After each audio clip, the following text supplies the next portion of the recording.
네, 최요한의 시사팬더 시간입니다. 오늘도 최요한 시사평론가 스튜디오에 와주셨습니다. 어서 오세요. 예, 반갑습니다. 지구상의 모든 시사 새끈하게 다 팬다, 끝까지 다 판다. 시사팬더 최요한입니다.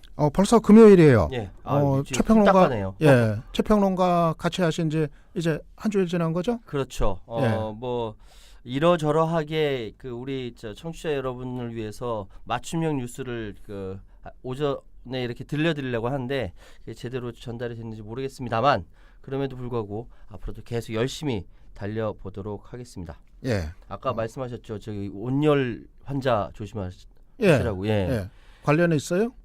그런 생각이 들더라고요. 지금 위험 사회라는 책이 있어요. 1986년도에 나온 책인데 독일의 울리 교수라는 사람이 썼어요. 그러니까 산업화와 근대화가 진행될수록 더 사회적 위험성이 커진다. 근데 거기서 피해를 누가 받냐면은 피지배계급, 노동계급, 하층계급이 더 많이 받는다. 아까 취약계층 말씀하셨잖아요. 예, 오프닝에서 그 얘기했죠. 예. 취약계층일수록 이 더위 더 조심하셔야 됩니다. 특히 어르신들 어디 가지 마세요. 겁나요. 저희 연세 많으신 저희 어머니도 걱정이 되는데 이렇게 많이 더웠다, 많이 추웠다. 그 다음 이제 일이 나는 거니까 이 국민 라디오 방송 들으시면서 더위를 이기시기 바랍니다. 예, 지금 말씀 듣다 보니까 바로 그 전기요금 누진제 문제 이 얘기가 떠오르거든요.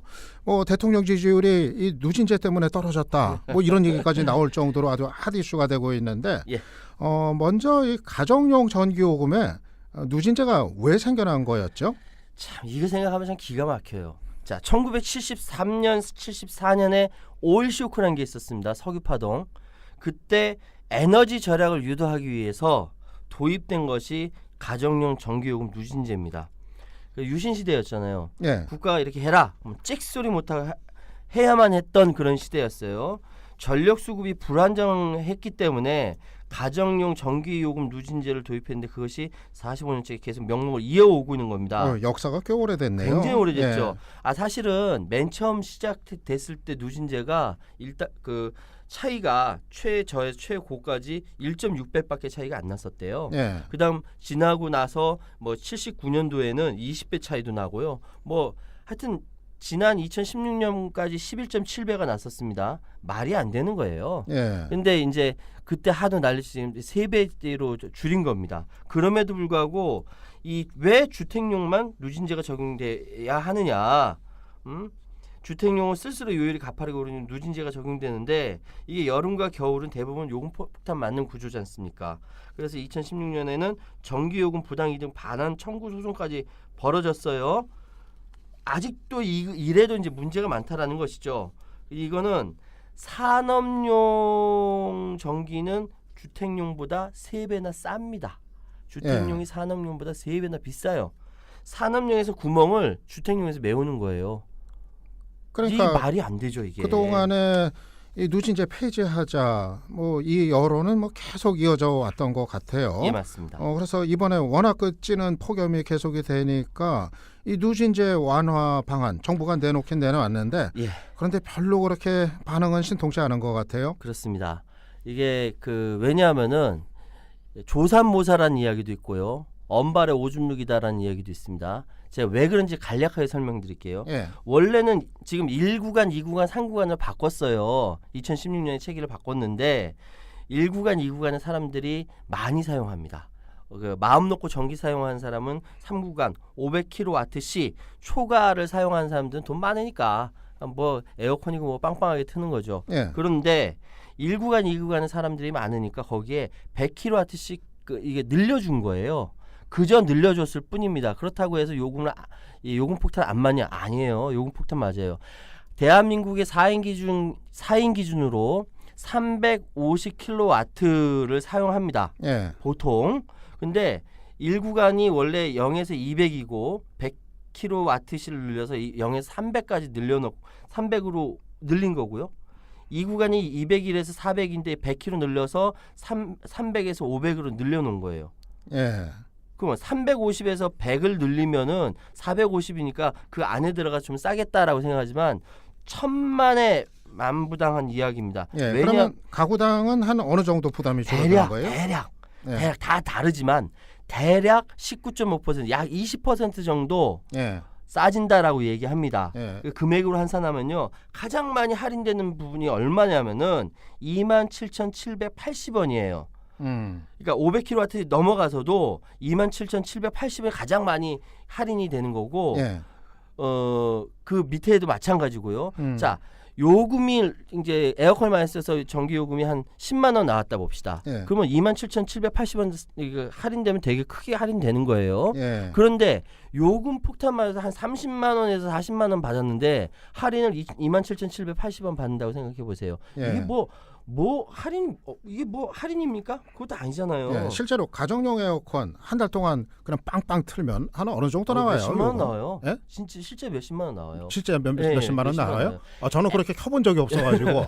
그래 대부분의 사람들이 겁이 나서 안 트는데 예. 집안에 그 가정 아기들 있지 않습니까? 예. 갓난 아기들 있을 때는 더위 때문에 틀 수밖에 없어요. 그죠. 실제로 그렇게 그래요. 되면은 몇십만 원 나와요.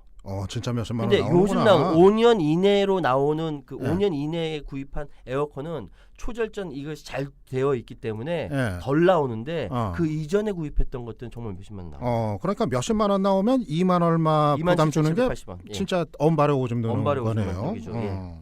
예. 그래도 뭐 안 하는 것보다 이제 낫기는 한데 예. 뭐 국민들 보기에는 뭐 불만은 뭐 여전할 것 같아요. 이거 어떻게 해야 돼요? 앞으로? 자, 앞으로 전기료 이 부가 관련 정책 이거는 좀 그 정부의 철학이 어떻게 되어 있느냐에 따라 달라진다고 생각합니다. 자, 지금 누진제는 유신의 산물이에요. 그렇게 해서라도 산업화를 해야 되고 산업화해서 성과를 내야 됐기 때문에 예. 기업이 마땅히 받아야 할 의무를 국민들한테 줘버린 겁니다. 그래서 왜곡된 부가 체계다라는 거 정확하게 왜곡된 손질을 봐야 하는 부분이고요. 예. 자, 적어도 전기라든지 가스라든지 이렇게 공공재화를 활용하는 기관은 그러니까 한전이죠. 한국가스공사고요. 이런 데는 국민들 위해서 어느 정도 손해를 봐도 감내해야 하는 조직들입니다. 예. 아니 그렇지 않으면 아예 민영화 시켜가지고 완전히 다운을 시키든지 그렇지 예. 않는다면야 그렇죠. 이거 굉장히 중요하기 때문에 이게 그 나라에서 운영하는 것이거든요. 그렇다고 한다면은 전기, 수도, 하수도 뭐 이런 공공재화에 대해서 문재인 정부가 어떤 철학에 녹아져 있는가에 대해서 근본적으로 다시 생각해야 되는 거죠. 예. 그러니까 국민들보다 한전을 더 위해 주는 것 같은 그런 느낌이 좀 들어요. 국민들이 그래서 화가 나는 거예요. 예. 적어도 더위와 추위에 대해서 전기라든지 가스에 대해서 이런 부분들에 대해서 국민들이 적어도 내가 대한민국 국민으로서 보호받고 당연히 누려야 할 권리를 누린다. 이런 기본 철학에서 전기요금이든 가스요금이든 설정해야지 이게 돈의 논리, 자본의 논리 지금 21세기에 돈이 없어서 혹시 요금 폭탄 맞을까 봐 에어컨을 못 튼다. 이건 말이 안 되거든요. 예. 우리나라 기술력이 굉장히 발전되어 있기 때문에 이거 일본 얼마든지 이게 싼 가격에 전기 이거 공급할 수 있어요. 예. 인버터 에어컨 이거 얼마든지 할 수 있는데 예. 답답. 아무튼 뭐 전기요금은 뭐 좀 체계 자체가 여러 가지 좀 재검토가 돼야 될 것 같고요. 예. 전기요금 때문에 문재인 대통령 지지율 떨어졌다 뭐 그런 해석도 뭐 일부 있는데 모르겠어요. 진짜 그런 건지 모르겠는데 아무튼 근래 들어서 지지율이 많이 떨어지고 있어요. 진짜 이렇게 떨어지는 거로 봐야 될까요? 예, 지지율이 떨어지는데 지금 조중동이 신이 났습니다. 대통령 지지율 떨어지는 게 자기들 지지율 올라가는 걸로 착각하는 것 같아요. 애끼 사람들아. 자, 팩트 체크해 봅시다. 여론조사를 해봤죠. 대통령에 대한 여론조사를 했더니 58%까지 떨어졌다 얘기합니다. 예. 근데 그게 맞느냐 안 맞느냐 뭐 얘기는 없는 것 같아요. 근데 예전 선거일 때는 여론조사에 대한 얘기가 많았잖아요. 그거 한 가지만 짚고 넘어갑시다. 어떤 여론조사든 응답률이 낮다라고 틀린 게 아니라 모집단, 표본이 되는 모집단 샘플을 어떻게 설계하느냐에 따라서 이것이 정확도가 있느냐 없느냐라고 결정이 그렇죠. 나요. 예, 맞아요. 근데 지금까지 응답률 낮다고 뭐 안 좋 뭐 조작이다 뭐다 했는데 그런 거 아닙니다. 맞아요. 일단 그렇게 생각하시고 앞으로 미래 여론조사는요 어떻게까지 연결되냐 블록체인까지 같이 연계해서 훨씬 더 정확도 있는 여론조사가 될 것이다라고 일단 여론조사에 대한 이야기를 말씀을 드리고요. 예, 그러니까 결국 그 조사하는 여론조사 기관이 얼마만큼 정확한 모집단을 갖고 있느냐 그럼요. 이거 아니에요. 그게 중요한 거죠. 자, 일단 그래서 대략 살펴보니까 지금 최근의 여론조사에서 리얼미터지만 문재인 대통령 국정 수행 지지도가 58%고 부정적인 평가가 35.8%라고 이야기합니다. 그러면서 뭐 밴드웨건 효과니 뭐니 여러 가지 이야기를 하면서 계속적으로 떨어질 것처럼 이야기를 합니다. 그리고 그 이유에 대해서 보수 쪽에서 바라보는 관점하고 진보 쪽에서 바라보는 관점하고 조금씩 달라요. 얼마 전에 오마이뉴스에서 나온 뉴스에 보면은 폭염과 드루킹 때문에 문재인 대통령 지지율 60% 선이 무너졌다라고 이야기를 하기도 하고요. 보수 쪽 관점은 심지어는 이런 거 있습니다. 기무사 문건 여파의 원인이 있다. 그게 뭐냐면은 왜 지금 안보에 대해서 이게 문재인 대통령이 건드리니까 사람들이 싫어해서 돌아섰다 이렇게 해석하는 보수 쪽 관점도 있지만 저는 좀 달리 해석합니다. 문재인 대통령의 그러니까 이 정권은요, 이 정부는요, 촛불혁명을 통해서 들어선 정부입니다. 국민들의 요구는 과거에 대한 적폐를 청산하라라는 준엄한 명령으로 시작됐는데 이걸 제대로 수행하지 못했기 때문에 이런 결과가 나왔다라고 저는 해석을 합니다. 그러면은 지지율이 떨어진 게 누가 이탈을 했다는 거예요? 촛불혁명의 결과가 미진하다.